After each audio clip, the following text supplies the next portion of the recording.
muutu jira. Akkasuma waliin gammachuu akka qabaataniif, waliin gammachuu baay'ee akka dabarsaniif gaa'ela gidduu gammachuu baay'eetu jira. Gaa'ela gidduu boqonnaa baay'eetu jira. Gaa'ela gidduu uffeetaa baay'eetu jira. Warri gaa'elatti seenuu eddanii Waaqayyo balbala gaa'elaa kana isinii bana. Warri gaa'ela keessa jirtan immoo na dhaggeeffadhaa. Warri gaa'ela milkaa keessa jirtan inni kun isiniif gala. Warri gaa'ela milkaa keessa hin jirre inni kun immoo isiniif gaafidha. Akkamitti jechuu dandeessu? Gaa'elli nagaadha. Kan akka gaa'elaa keessa nagaan hin jiru. Dargaggeessi tokko nagaa kan argattu. Nagaa kanaan simboo guddaa kan argattu. Gammachuu guddaadha kan jiraattu. Ifa keessatti hin deddeebi'uu kan dandeessu. Yoo gaa'ela qabaattedha dubartiin tokko. Yoo gaa'ela qabaattedha dargaggeessi tokko. Gaa'ela karaa Kiristoosin adeemsifamu isinitti himaa jira ammaa. Gaa'ela. Carraa namoota hundaati. Gaa'elli yookaan carraa saba hundaati. Carraa namoota hundaati. Mallattoo bulchiinsa mataa ofii danda'eedha. Mallattoo bulchiinsa mataa ofii danda'ee hafuura waaqatiin nama lama gidduutti raawwatudha. Mallattoo bulchiinsa mataa ofii danda'e. Gaa'elli bulchiinsa mataa ofii danda'e qaba. Akkuma Itoophiyaaf bulchiinsa mataa ofii dandeesse qabdu. Akkuma biyyoonni garaagaraa gandoon gareen bulchiinsa mataa isaa qabaamini. Gaa'ellis bulchiinsa mataa isaa danda'e kan qabu. Hafuura waaqayyootiin kan raawwatamudha. Gaa'elli hafuura waaqayyootiin malee milkaa'ina hin argatu. Karaa hafuura waaqayyootiin duwwaa milkaa'ina argataa jechuudha. Fakkeenya abboomamuu sabni Kiristoosiif mul'isuudha. Gaa'elli fakkeenya abboomamuu sabni Kiristoosiif mul'isuudha. Gaa'elli fakkeenya waldaa kiristaanati jedha. Fakkeenya waldaa kiristaanati. Karaa jireenya dhuunfaa keessaa bahuuti. Karaa jireenya dhuunfaa keessaa bahuuti. Gaa'elli ifa hin jenne. Namni tokko kophaa yoo jiraate dukkana keessa deddeebi'a. Dukkana jechuun yaadatu itti baay'ata. Nama waliin mari'atu dhaba. Nama waliin nagaa argatu dhaba. Nama waliin gammadu dhaba. Nama waliin simboo argatu dhaba. Nama waliin mari'atu dhaba. Gaa'ela jechuun jireenya dhuunfaa keessaa bahudha. Dukkana keessaa gara ifaatti bahudha. Jireenya dhuunfaa keessaa bahudha. Jireenya dhuunfaa keessaa gara dabalamuutti, gara baay'achuutti bahudha jechuudha. Karaa boqonnaa sammuu dhiiraa fi dubartii gidduuti. Gaa'elli karaa boqonnaa sammuu dhiiraaf dubartii gidduuti. Qorontos tokkoffaa boqonnaa 7:2 ilaalaa dhaqaa dubbisaa. Karaa eebba biyya lafaa fi samiiti. Gaa'elli karaa eebba biyya lafaa fi samiiti. Biyya lafaa kanarrattis eebba guddaadha. Samiittis eebba guddaadha. Karaa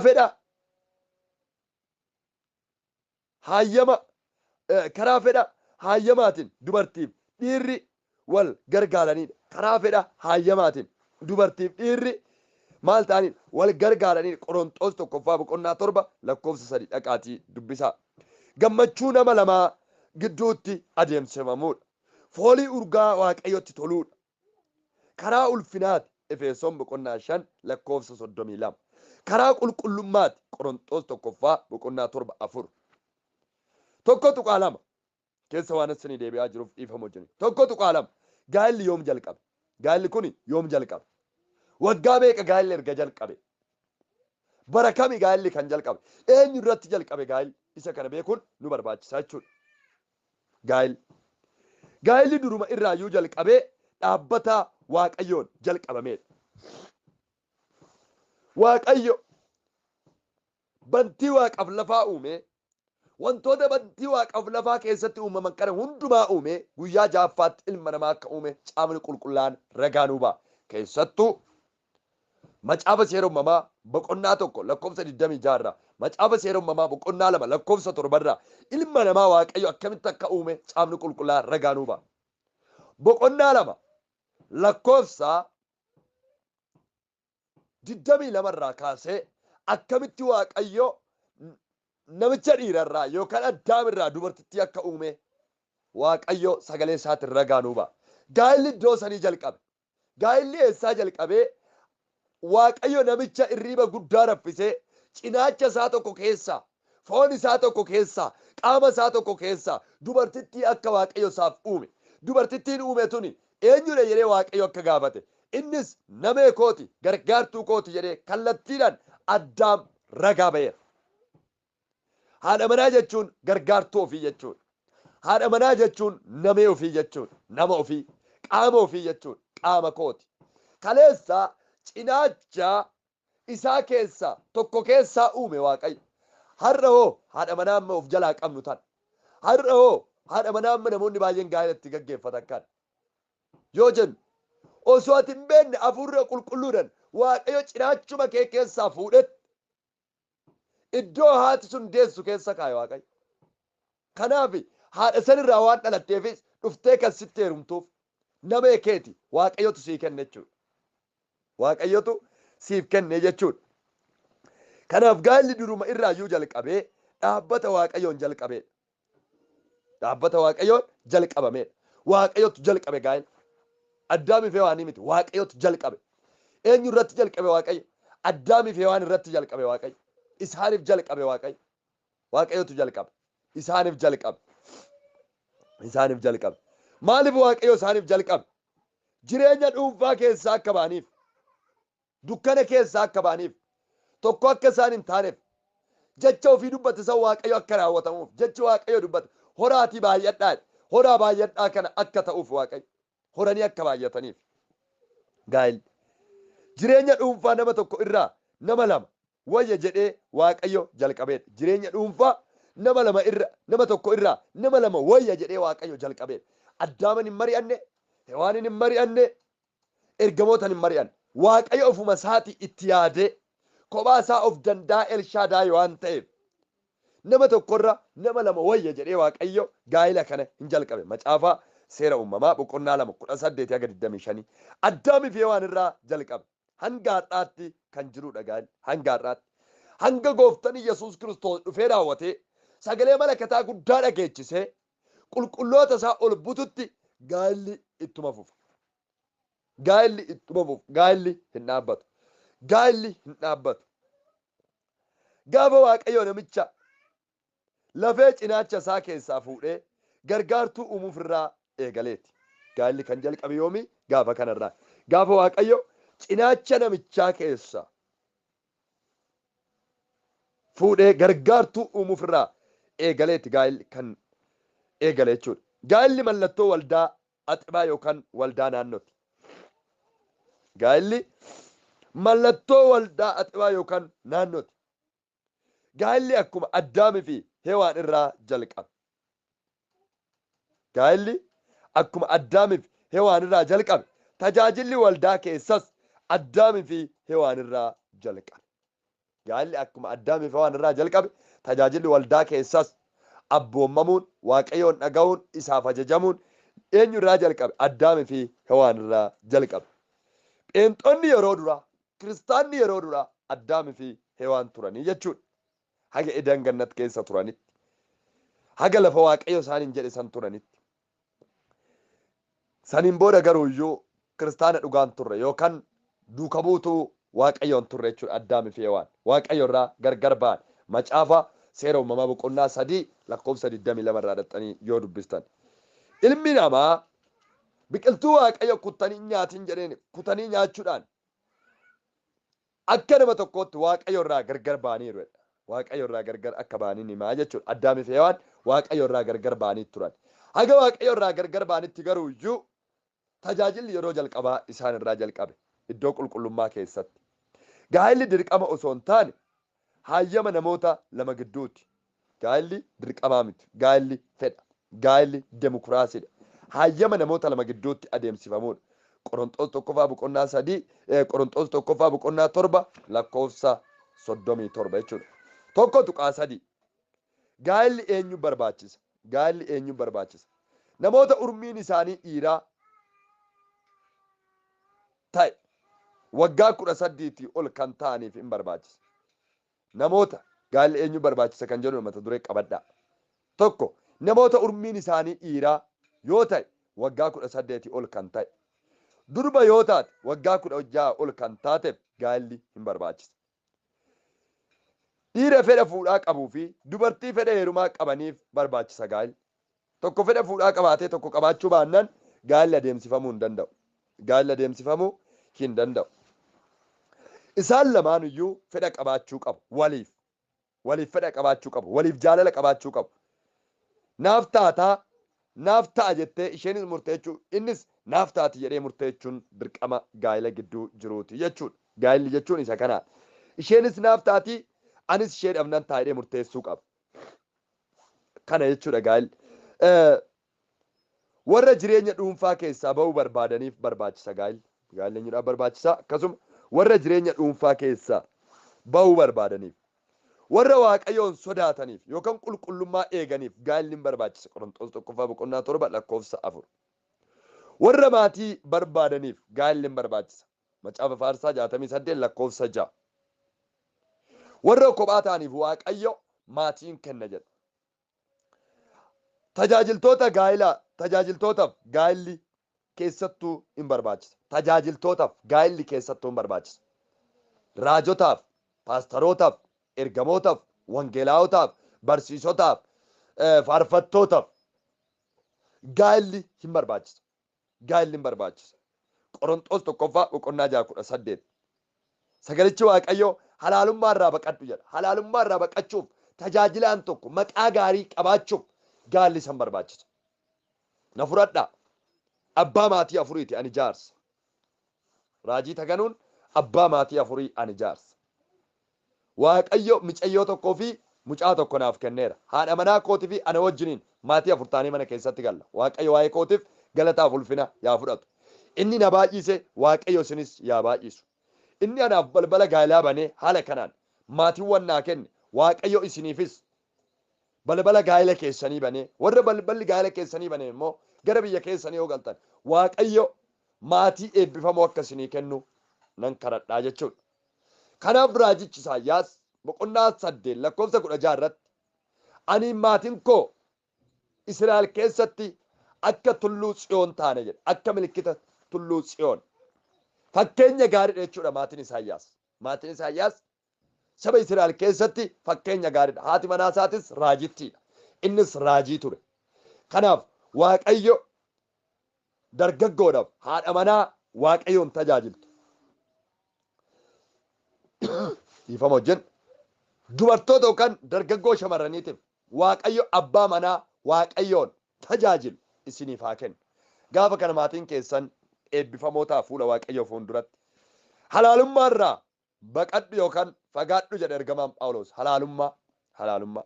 Dargaggeessi tokko dargaggeetti tokko tajaajilanii halaalummaa irraa baqachuudhaaf maqaa gaarii fuula waaqayyoo fuulduratti horachuudhaaf gaa'ila qabaachuun sirriitti hin barbaachisa. Qorontos 1:15 Hiriyaa gadheen amala gaarii mancaasa. Hiriyaa gadhee irraa baqachuudhaaf gaa'ila qabaachuun hin barbaachisa. Hiriyaa gadhee irraa. Xiimotewos 2:3 irratti. Xiimotewos 1:4 irratti. Namni waaqayyoo ergamaan Phaawulos Xiimotewoosin akkas jedhaan. Mammaaksa dubartoonni dullooman mammaakan. Isa hafuura qulqulluudhaan mormurraa fagaadhuudhaan. Mammaaksa dubartoonni dullooman mammaakan. Mana waaqayyoo keessaa kan nama baasu sin jaaladha jedhee na jaaladhu jedhee makiina sii bitaa fooqis sii ijaaraa suuqis sii kennaa dhiisii Yesuusin ana jaaladhu natti heerumii na fuudhi kan jedhu wantoota akkanaarraa fagaadhu. Inni kun mammaaksa dubartoota dulloomati jedheen. Mammaaksa dubartoota dullooma isa waa'ee hin baafne kanarraa. Hafuura qulqulluudhaan morma kan akkanaa kanarraa fagaadhu. Tajaajilaan tokko kanarraa fagaachuudhaaf maaltu isa barbaachisa? Guutummaatti gaa'ila qabaachuun isa hin barbaachisa jechuudha. Gaa'illi keessattuu akka waldaa kiristaanatti tajaajilaadhaaf hin barbaachisa. Tajaajilaan tokko dhiifama wajjin utaalloon irra jira. Tajaajilaan tokko osoo gaa'ila hin qabaanne gara muudamaatti waldaan yeroo baay'ee fiddu. Waldaan hin muudama kennituuf yeroo baay'ee. Maaliif jennaan kufee raawwatee waldaa kiristaanaa qaballeessuu danda'a. Ani cimaadhaan qabaqqadee yoo hin jedhe namni foon uffatu dadhabaadha. Kanaaf tajaajilaan tokko gara muudamaatti dhufuudhaaf, tajaajilaan tokko tajaajilee milkaa'uudhaaf, tajaajilaan tokko tajaajilli isaa simboo qabeessa ta'uudhaaf maaltu isa barbaachisa? Gaa'ila qabaachuun isa hin barbaachisa jechuudha. Gaa'ila qabaachuun. Dubartoonni tokko iyyuu maqaa gaarii qabaachuudhaaf yoo deeman siimboo qabaachuudhaaf abbaa manaa qabaatanidha. Isheen abbaan manaa qabdi hin tuqin jedhanii hin tuqin. Namumti arge ishee tuquu hin danda'u. Namumti arge ishee naannessuu hin danda'u. Abbaa manaa qabdi, seera qabdi, kabajamtuudha jedhama. Abbaan manaa siimboodha dubartiidhaaf, siimboo guddaadha. Haati manaa abbaa manaatiif siimboo guddaadha jechuudha. Waaqayyo abbaa manaa fi haadha manaa waliif isiniif haa kennu. Gooftaa maqaan isaa haa eebbifamu. Iyyasuus ilmi Waaqayyoo jiraatadha. Boqonnaa tokko kallattumaan kanumaan goolumneerra keessa deebii waan ta'eef. Boqonnaa lammaffaa gaa'illi bifa meeqa qaba? Gaa'illi bifa meeqa qaba? Gaa'illi bifa meeqa qaba? Bifti gaa'ilaa kun yeroo duraa tokko erga Addaamii fi Hewaan edan keessa yommuu jiraatanitti bifti gaa'ilaa kun yeroo duraatiif meeqa? Tokko yeroo Addaamii fi Hewaan edan keessa jiraatanitti erga Addaamii fi Hewaan edan keessaa baanii garuu iyyuu bifti gaa'ilaa iddoo lamatti qoodama. Bifti gaa'ilaa iddoo lamatti qoodama. Iddoo lamatti yoo qoodamu hin arginaa jechuudha. Iddoo lamatti yoo qoodamu bifa gaa'ilaa kan hin arginaa jechuudha. Inni tokko gaa'ila karaa Kiristoosiin raawwatudha. Inni tokko gaa'ila karaa Kiristoosiin raawwatudha. Inni lammaffaan gaa'ila karaa fedha foonii yookaan biyya lafaatiin raawwatudha. Ati gaa'ila kam keessa jirta yeroo ammaa? Ati gaa'ila kam keessa jirta yeroo ammaa kana? Mee haa ilaallu kaa wajjiniin. Iyyasuus ilmi Waaqayyoo jiraatadha. Caafa seera uumamaa boqonnaa 6 lakkoofsa 1 irraa yoo kaafnu bifti gaa'ilaa akka qoqqoodame hin arginaa jechuudha. Bifti gaa'ilaa iddoo sanitti iddoo lamatti qoodama. Iddoo sanitti iddoo lamatti yoo qoodamu hin arginaa jechuudha. Ijoollee waaqarraa fi ijoollee lafarraa jedhamanii waamaman. Eenyu ijoollee waaqarraa, eenyu ijoollee lafarraa? Ijoollee waaqarraa kan jedhaman kun warra akka yaada Waaqayyoo fi fedha Waaqayyootti jiraatanidha. Ijoollee lafarraa kan jedhaman immoo warra akka yaada Waaqayyoo fi fedha Waaqayyootti hin jiraannedha. Eenyudha ijoollee lafarraa yoo jennu ijoollee Qaayil. Ijoollee Qaayil. Ijoollee waaqarraa eenyudha yoo jennu ijoollee Abeel yookaan warra karaa Abeelirra bu'anidha. Warra karaa Abeelirra bu'anidha. Warra karaa eenyutirra Abeelirra bu'anidha. Kanaaf macaafa seera uumamaa boqonnaa 6 lakkoofsa 1 irratti hidhattanii gaafa laaltan fedha lama argina. Fedha ijoollee waaqarraa fi fedha ijoollee lafarraa. Fedhi ijoollee waaqarraaf lafarraa kun yommuu walitti dabalamee Waaqayyoon gaddisiisu argina. Har'as Waaqayyo mana waaqaa keessaa dubartiin takka baatee nama waaqa hin qabne tokko nama Kiristoos duukaa hin buune tokkotti yoo heerumte yoo gaa'ela wajjin adeemsifatte mucaan tokko mana Waaqayyoo keessaa ba'ee dubartittii gooftaan qabne takka dubartittii Waaqayyoof hin ajajamne takka wajjiniin gaa'ela yoo adeemsifatu akkuma macaafa seera uumamaa boqonnaa 6 kana irratti Waaqayyo lapheen isaa hin gadda. Waa tokko isinitti hima. Waaqayyo lapheen isaa isinitti hin gaddin. Karaa hundumaan Waaqayyo lapheen isaa isinitti hin gaddin. Hin barbaachisu Waaqayyo lapheen isaa isinitti gaddu. Waa tokko isinitti hima. Waaqayyoon gaddisiisuudhaaf hin deemina bara keessanitti. Waaqayyoon gammachiisuudhaaf deema. Maaliif jennaani? Dhumni fiigicha keessanii isa bira waan ta'eef. Dhumni deemicha keenyaa mana qulqullummaa isaa waan ta'eef. Fiinnee na dhaggeeffadhaame. Makiinas bitannee, fooqis ijaarranne, manas ijaarranne, meeshaatti gashine akkuma Yaaqoob ijoollee 12 yoo qabaanne dhumni keenya Kiristoosuma. Jalqabni keenyas isaan ta'e dhumni keenyas isaan xumuramu. Bara 2014 kana akka waldaa lafarraatti Waaqayyo akkas jedhi tajaajilinaan jedhe. Ameen jennee Waaqayyoon galateeffanna kan jedhu dubbadhuutii barsiisinaan jedha Waaqayyo. Ameen jennee bara 2014 jalqabneerra. Ameen jennee bara 2014 isin xumurraa bara 2015 isin jalqaba. Ameen jennee raawwanneetuma immoo Iyyasuus ilma Waaqayyoo hin eeggan. Nuti misirroo isaa waan ta'eef. Wanti nan isiniin jechuu barbaadu. Barumsa koo keessaa isin baasuuf himi. Waaqayyoon garaan gaddisiisinaa. Waaqayyo isinitti hin gaddin bara keessanitti. Dubbii arraba keessanitti Waaqayyoon gaddin. Dubartoonni abbaa manaa qabdan abbaa manaa keessan hin aarsinaa. Abbaa manaa keessan hin arrabsinaa. Hamilee abbaa manaa keessan cabsun jedhinaani biyya alaarra teessanii. Hamilee inni ittiin jajjabaatu jedhaani. Waan laphee isaa cabsu waan booquu isa buusu ittiin haasa'inaa. Anis takka akkas jetti. Anis hin barbaadus atillee kan biraa barbaadadhu anillee nan barbaadadha fedha waaqayyootii miti wal fuudhuu keenyattiin akkamitti dura fedha waaqayyoo ta'e yommuu wal fuutan baay'een isaanii har'a kana gochaan fedha waaqayyootii miti ani isa dhiiseera fedha waaqayyootii miti ani ishee dhiiseera kanaan booda abjuun dhufa erga wal dhiisaniin booda abjuun dhufa abjuun akkana abjuu sobaati waaqayyo irraa miti warra abjuu akkasii qabaattan yoo jiraattan of sirreessaa baay'een isaanii haadha manaa erga dhiisee raawwateen booda dubartii biraa fuudhuudhaaf abjuu arga baay'een isaanii abbaa manaa erga dhiisaniin booda fuudhuudhaaf abjuu argu abjuun bara kanaa nama kofalchiisa abjuun bara kanaa nama saalfachiisa saalfata guddaadha salphina kan waaqayyo irraan ta'an isa raajichi Isaayyaas dubbate suni ta'aa jira raajonni sobanii hin raaju luboonni iddoo filatanii hin barsiisu jedha har'a sobaan abjuu arguun dhufeera har'a sobaan wal filachuun dhufeera waaqayyo sitti gadda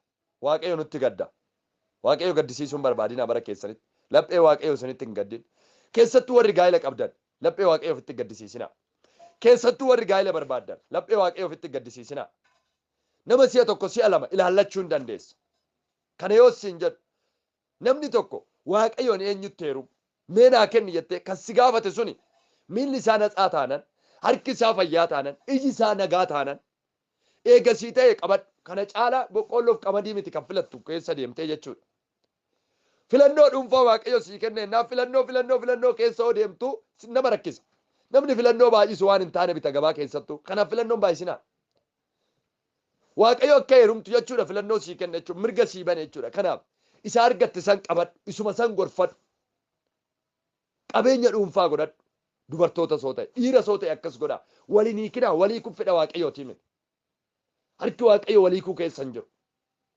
waliin tuffatinaa waliin jibbinaa waliin arrabsinaa hin barbaachisu kanaaf har'a namoonni baay'een ani abjuun argee jedhe barumsa gaalaa kana waan barsiisuuf waaqayyo kennaa naa kenne kanaan iddoo baay'ee waan naquuf wal gataniit kan biraa gaafa jaalattu abjuun argee akkamitti isa jaalattee gaafa jedhu abjuun argee abjuu maaliit argitee yoon bira taa'uun argee bira taa'uunis akka walitti heeruman nama taasisaa jechuudha argitanii abjuu bara kana akkasuma immoo yoon ababaa kennuufan argee ababaa kennuunis akka walitti heeruman nama taasisaa jechuudha addaam gaafa waan hin fuudhu ababaa kenniteefi nooyi gaafa haadha manaa isaa fuudhu ababaa waliif kennan jedha macaaf abrahaam gaafa saaraa fuudhu ababaa waliif kennan jedha abjuu waliif argan jedha macaaf warri wal fuudhan akkamitti wal fuudhan jedha keessa isaa guunnan keecha ishii guunnan gaa'illi kanu ababaa waliif kennu wal bira taa'u takka moo abjuun argeetti maal argitee gaafa jettuuni gaafa inni maatii kootiif hojii hojjetuun argee waan maatii isaatiif hojii hojjetuufi kanaafuyyuu in fuudhaa itti heerumaa jechuudha laa abjuu waaqarraa hin taane fakkeessitu gaa'ela jechuun eegashiin keessa koo guutte eeganan keessa ishee guute waluma fuudha ani faati manaa koo osoo gooftaan qabaanne gaa'ela kan gaggeeffan keessa koo guutte keessa koo tan ishee guute wal fuune maatii walirraa arganne agaarraa jiraanne waggaa 10 lakkoofsifne waaqayyo waa'ee keenyaaf galataaf ulfina guutuu haa fudhatu keessa koo guutte keessa ishee tan guute wal fuune maatii walirraa arganne hin eebbifamne gooftas hin arganne tajaajila ayyuu taanee raawwanne saba fuulduratti ba'an waa tokkos isinitti himaa waaqayyoon hin gaddisiisinaa walii kun hin barbaachisu erga wal fuutaniin booda wal filatinaa odoo wal fuudhin wal filannoo erga wal jaalattanii waadaa walii galtaniin booda wal filatinaa wal filannoon osoo waadaa walii hin galiniin dura har'a baay'een akkas ta'a inni biyya keessa jira isheen biyya alaa jirti macaafa bananii namoonni baay'een waadaa walii galan viidiyoo waraabamee na bira ga'a ani sin gatu kunoo dhugaa wangeela kanaati ani sin gatu dhugaa wangeela jedhaniit ji'a lamaan booda wal gatu silkii biloo kolirraa godhu isin lamaantu wal gate malee dhugaasuu wal hin gan isin lamaantu wal gate malee kakuusun sun jidduu jira kakuusun deebi'ee abaarsa isinitti ta'a abaarsa isinitti ta'a of eegaa sirriitti of eeggannoo horadhaa of eeggannoo guddaan isin barbaachisa of eeggannoo guddaan gaa'illi shaqaxaa miti shaqaxa har'a bitamee boru kan gurguramu gaa'illi dhaabbataadha hanga gooftaa Yesuus Kiristoos dhufutti gaa'illi makaraadhaaf rakkinaaf dhukkubaaf oduudhaaf gargar hiikamuun hin danda'amu Ani kana cimsee isinitti hima. Kanaaf gaalli bifa meeqa qaba gaafa jennu gaalli bifa lama qaba. Amma yeroo kanatti yoo ilaalu yoom irraa jalqabe bifti kun erga Addaamii fi Hewaan Edan keessaa ba'anii osoo isaan Edan keessa jiraatanitti gaalli bifa tokko ture. Innis fedha Waaqayyoo ture. Gaalli bifa fedha Waaqayyoo malee gaalli biraan jiru. Erga Addaamii fi Hewaan Edan keessaa ba'anii garuu gaalli bifa lamatti qoodame. Gaa'ela fedha Waaqayyoo fi gaa'ela fedha foonii yookaan biyya lafaa ta'e. Macaafa seera uumamaa boqonnaa 6:1 ragaa guutuu nuuf kenna jechuudha waa'ee gaa'ela kana. Ragaa guutuu nuuf kenna jechuudha. Tokko tuqaa tokko gaa'elli karaa Kiristoos raawwatu. Gaa'elli karaa Kiristoos raawwatu. Waaqayyo foon lama tokko taasise. Waaqayyo foon lama tokko taasise. Foon lama. Akkamitti akka tokko taasise foon lama yoo jennu foonuma nurra jiru rarra'aa kanaa miti tokko kan taasise. Yaada foon keenya keessa jiru tokko taasise Waaqayyo. Yaadni abbaa manaa fi haadha manaa tokko ta'uu qaba. Tokko ta'uu baannaan rakkisaadha. Na dhaggeeffadhaa. Fakkeenyaaf nuti waa lama ofirraa qabna. Miila mirgaa fi miila bitaa ofirraa qabna. Garuuyyuu karaa tokko deema. Mirgi dhaabbannaan bitaan hin dhaabbata. Bitaan deemna mirgis hin deema. Tokko deemee tokko hafuun hin jiru. Tokko dhaabbatee tokko deemuun hin jiru. Waliin deemu. Waliin humna qabu miilli lamaan. Osoo tokko biraa murame tokko danda'ee hin deemu. Uleetti rarra'ee utaala malee. Aduu sana harkaan na gargaari jedhaan. Harkaan muka qabadhuuti na gargaaredhaan miilli tokkichi. Bitaas haa ta'u mirgas haa ta'u. Maaliif ennaan miilli tokko na biraa murameera. Kophaa koo deemuu hin danda'u. Kophaa koo humna hin qabu jedhaan. Kophaa koo dhaabbachuu hin danda'uudhaan. Namni miila tokko of danda'ee hin dhaabbatu. Namni miila lamaa garuu of danda'ee dhaabbata. Gaa'elli akkas ilaala. Cimtee akka dhaabbattu mana Waaqayyoo keessa. Cimtee mana Waaqayyoo keessatti akka tajaajiltuuf akka deemtuuf gaa'elli hin barbaachisu. Gaa'elli akkuma luka mirgaa fi bitaa sana. Inni luka bitaa yoo ta'e isheen luka mirgaa. Inni luka mirgaa yoo ta'e isheen luka bitaa. Kanaaf garuu iyyuu waa tokkotu jiraan mallee. Dubartiin cinaacha bitaacharraa uumamtee karaa bitaa dheedha. Sagalichi Waaqayyoo bitaa fi mirga jedhee gargar hin baafne. Dubartiin cinaacha tokkorraa akka uumamte sagalee Waaqayyoo. Cinaacha tokko jechuun foon namaa tokkorraa jechuudha. Foon namaa lama hin jiru. Cinaacha tokko. Cinaacha mirgaa tokko keessaa, cinaacha bitaa tokko keessaa foon keenya dabbasaadhaa kaasee aga keessa lukaatti Waaqayyo qaama dhiiraa keessa kan jiru hundumaa fuudhetti dubartittii uume jechuudha. Osoo cinaacha tokkorraa uumamte dubartiin cinaacha bitaa malee akkamitti cinaacha mirgaa qabdire? Odoo ija tokkorraa uumamte dubartiin ija tokko malee akkamitti ija lama qabdire? Osoo ilaalaa ka funyaan gara tokkoo bichaa ta'e uraa gara tokkoo duwwaa qabdi dubartiin. Gurras uraa gara tokkoo qabdi. Waan tokko harkas tokko qabdi, miilas tokko qabdi jechuudha. Kanaaf sagalichi kan dubbate cinaacha tokkorraa yoo jedhu yaada Addaam guutuu tokkorraa fuudhe Waaqayyo. Qaama Addaam guuturraa fuudhe dubartittii. Kanaaf Waaqayyo foon lama tokko taasise. Gaalli karaa Kiristoos raawwatu kan Waaqayyo foon lamaan tokko taasise. Foon lama tokko taasise jechuun yeroo duraa dhiirri fi dubartiin tokko guddachuuf, jiraachuuf, jijjiiramuuf kophaa isaanii kan yaadan yoo ta'u, isaan kun lamaan walitti karaa jaalala Waaqayyootiin yaada yookaan jireenya isaanii walitti dabaluudhaan kan tokko ta'an, kan wal gargaaruun kan hojjetanidha. Macaafa Maatiyos boqonnaa 19:6. Isa Waaqayyo walitti qabsiisu yookaan isa Waaqayyo walitti hidhe namni gargar hin baasin jedha. Namni gargar hin baasin. Adaraa warri gaa'ela qabdan oduun gargar sin hin baasin abbaa manaa kee jaalattu sanirraa. Har'a gaa'ela namoota baay'ee maaltu gargar diigaa jira gaafa jettan. Abbaa haadha, obboleessa obboleettii, ollaadha.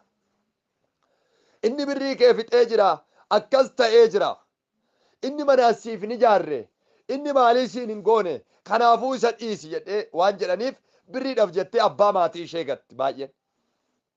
Birriidhaaf jettee abbaa manaa ishee jaalattu san hin gatti. Birriidhaaf jettee abbaa manaa kee hin gatin. Abbaa manaa keetu sii caala birrii yaadumatu. Isinuu birrii walii caaltu. Gaaf tokko Itoophiyaan birriin ishee kun doolaaratti jijjiiramuuf jira. gaaf tokko Itoophiyaa seenan ishee jijjiiramuuf jirti. Gaaf saniin qaanofta. Birriidhaaf jettanii abbaa manaa keessan hin gatinaa. Birriidhaaf jettanii haadha manaa keessan hin gatinaa. Laphee Waaqayyo isinitti hin gaddin. Kanaaf foon lama tokko taasise jechuun yeroo duraa dhiiraaf dubartiin guddachuudhaaf, jiraachuudhaaf, jijjiiramuudhaaf kophaa isaanii kan yaadan yoo ta'u, isaan kun lamaan erga karaa jaalala Waaqayyootiin yookaan yaada jireenya isaanii walitti dabalanii kan tokko ta'anii wal gargaaruudhaaf kan hojjetanidha. Kaleecha ishiin 1,000 yoo qabaatte, har'a inni birrii 2,000 yoo qabaatte yoo walitti fidan meeqa ta'a? 3,000. Kaleecha ishiin mana ijaarrachuudhaaf kophaa ishii kan tattaafattu yoo ta'e, har'a yoo inni birrii dhabeeyyuu dhoqqee dhiitee hin laxxafaaf jechuudha. Haala kanaan